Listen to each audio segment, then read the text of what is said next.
Welcome back, everyone. We're diving deep today, really deep into the life of, well, I'm sure you know who, Abraham Lincoln. Of course. One of the most iconic figures in American history. Absolutely. And we've got some fascinating sources. The White House Historical Association, for one, but Politics. also some deeper cuts from, Wikipedia rabbit holes. Always a good time. Some really intriguing stuff online. We're talking everything from, you guessed it, those log cabin beginnings Can't forget those. to, well, get this, a presidential bartender, ready to uncover some hidden, honest Abe gems. Oh, absolutely. Lincoln's life is always full of surprises. I mean, most people know about the whole log cabin to lawyer thing. Right, the classic American dream story. But there's so much more to it. Okay, so the lawyer part, yeah, that makes sense. But a bartender, that's not exactly the typical resume builder for, a future president. Right. Well, before politics, Lincoln actually had a license to run a tavern in Illinois. It kind of shows a side of him we often forget about. Yeah, like what was he like back then? I mean, think about it. The future president, serving drinks, chatting with folks from all walks of life. It's a very different image than that, serious, stoic figure we usually see. Yeah, definitely humanizes him a bit. I bet those experiences just talking to everyday people really helped him later on. Oh, absolutely. Especially during the Civil War, when he had to understand and unite a nation that was deeply divided. Makes sense. Connecting with people, finding common ground. Okay, but wait, there's more, right. Something about an invention. Oh, yeah. Lincoln actually held a patent for a device to help boats in shallow water. He was a bit of a tinkerer. So not just a lawyer, not just a bartender, but an inventor, too. This is already blowing my mind. That inventive problem-solving side of him is key. Think about it. Leading the country through the Civil War was basically navigating uncharted waters. He had to be creative, resourceful. Right, thinking outside the box. Wow, it's almost like all those early experiences were preparing him for the ultimate challenge. You could say that. So we've got Lincoln the bartender, Lincoln the lawyer, Lincoln the inventor. But how does he make the leap into politics? Well, his political rise was, just like his life, kind of unconventional. Starts in the Illinois legislature, then serves in the U.S. House of Representatives. And it's during this time that, well, the slavery issue really explodes. Yeah, that's where things get complicated because Lincoln's stance on slavery wasn't always black and white. Exactly. His views evolved over time. At first, he's against the expansion of slavery, but not necessarily for immediate abolition everywhere. Right, that was a pretty common view in the North back then, wasn't it? Yeah, the free soil idea. And get this, Lincoln even supported the American Colonization Society. Wait, the one that wanted to, send freed slaves to Liberia? That's the one. Wow. I mean, it's so different from how we view things today. It just shows how people were really grappling with this issue, trying to find solutions, even ones that seem, well, pretty out there now. Totally.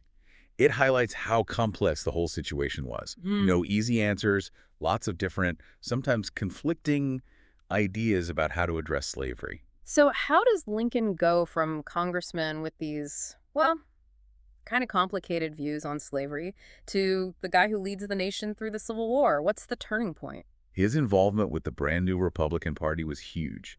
It emerged in the 1850s, specifically in response to the slavery issue. So people from all different backgrounds united by their opposition to slavery's expansion. Exactly. And Lincoln, with his powerful anti-slavery speeches, became a leading voice. His debates with Stephen Douglas, that was a huge moment. Oh yeah, those debates were legendary. Two powerful figures going head to head on the biggest issue of the day. They were pivotal, not just like dry policy discussions, but these passionate, fiery exchanges captured the raw emotion of the whole thing. So Lincoln's early experiences, his changing views on slavery, his rise in the Republican Party, it's all coming together to set the stage.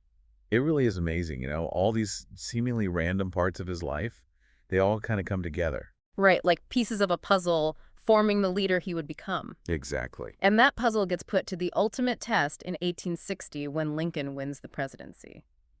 What was the political scene like back then? It must have been intense. Intense is an understatement. Imagine a nation ready to, explode. Wow. The South sees Lincoln as an existential threat to their way of life. Because of his stance on slavery. Exactly. Yeah. His campaign focused on stopping its spread, and that resonated in the North big time. Yeah. But for the South, it was a huge red flag. So his victory was like the spark that ignited the powder keg. Exactly. I mean, tensions had been building for decades. Right, decades of arguments and compromises and, well, just kicking the can down the road. Right, and that's what makes the 1860 election so pivotal. It wasn't just about picking a president, it was about the fate of the nation. And when Lincoln won, it set off a chain reaction. South Carolina secedes, other southern states follow, and boom, Civil War. It happened so fast. And suddenly, this self-made guy from the frontier is leading a nation at war. What were some of the biggest things he had to deal with as president? Oh man, where do I even start? Yeah, there's a lot to unpack there. First off, his cabinet. Mhm. Imagine trying to manage a group of strong personalities, many of whom had been your political rivals. Talk about a stressful work environment. Right. And then on top of that, he's got to deal with different factions within his own party. Yeah. You've got the radical Republicans pushing for immediate emancipation. Right, no compromises. Then the war Democrats focused on preserving the Union above all else. And then there were the Copperheads, weren't there? The peace at any price Democrats. Oh yeah, those guys. Opposed to the war altogether, it was constant back and forth, trying to keep everyone happy or at least on board, while also trying to win a war. Talk about pressure.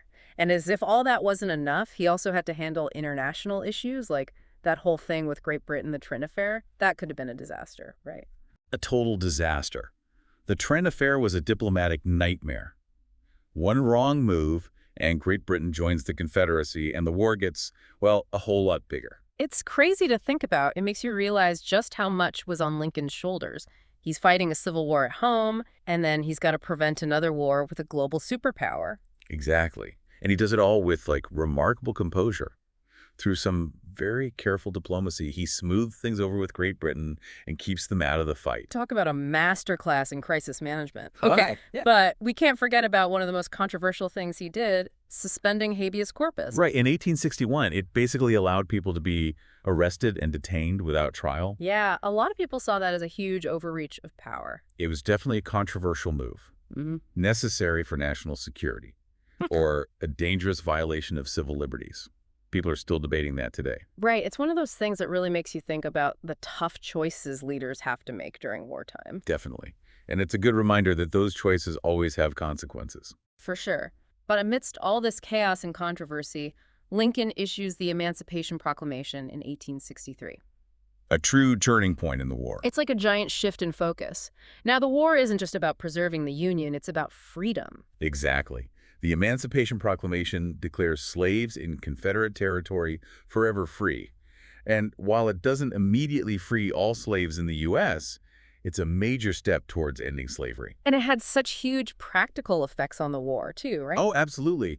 Black men are allowed to enlist in the Union Army, which gives the North a huge boost. It's amazing how one document can have such a ripple effect. Right. It changes everything. And it's not just a one-time thing, right? Yeah. Lincoln keeps pushing for the complete abolition of slavery, which eventually leads to the 13th Amendment. In 1865, yeah. Yeah.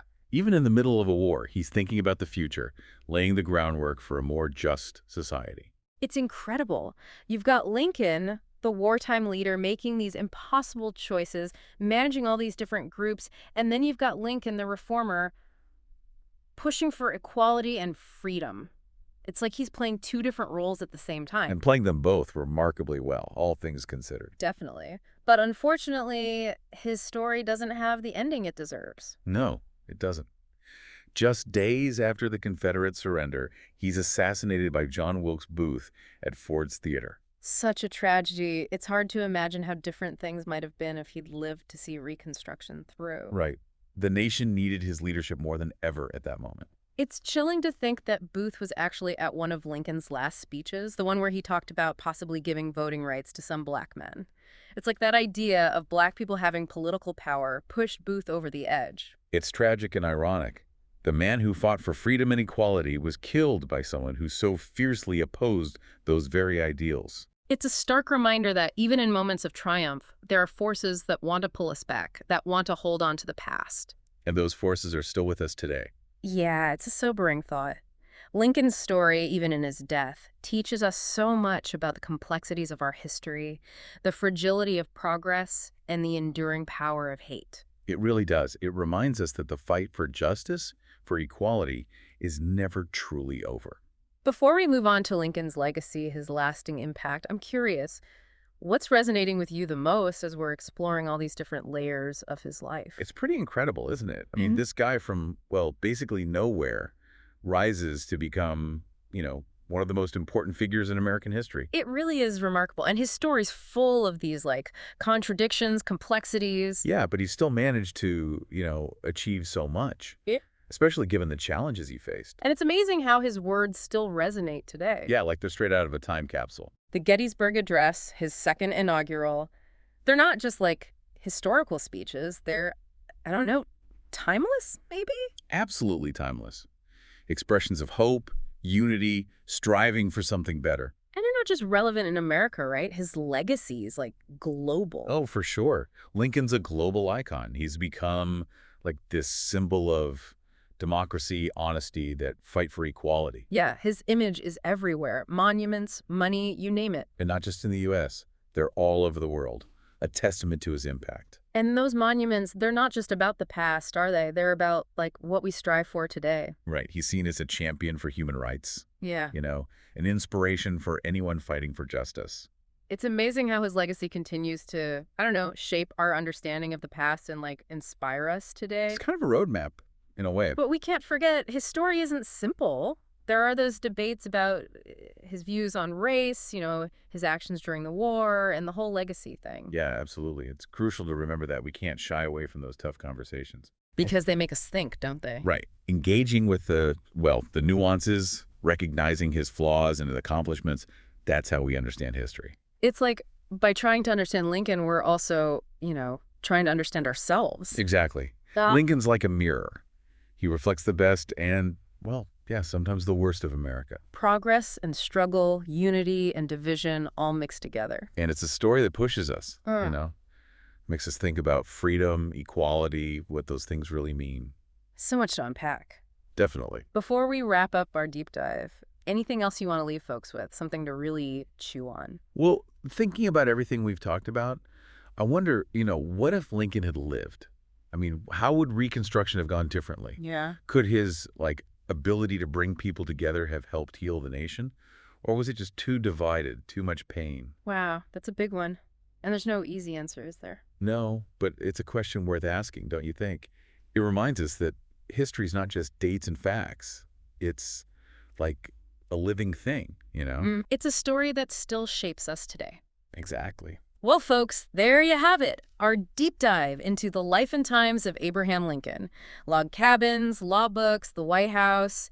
We covered it all. Or, well, most of it. We tried. We saw Lincoln, the bartender, the lawyer, the inventor, the politician, the president. The man who changed America. His story shows us that even in the toughest times, one person can make a difference. Absolutely. It's a call to action, isn't it?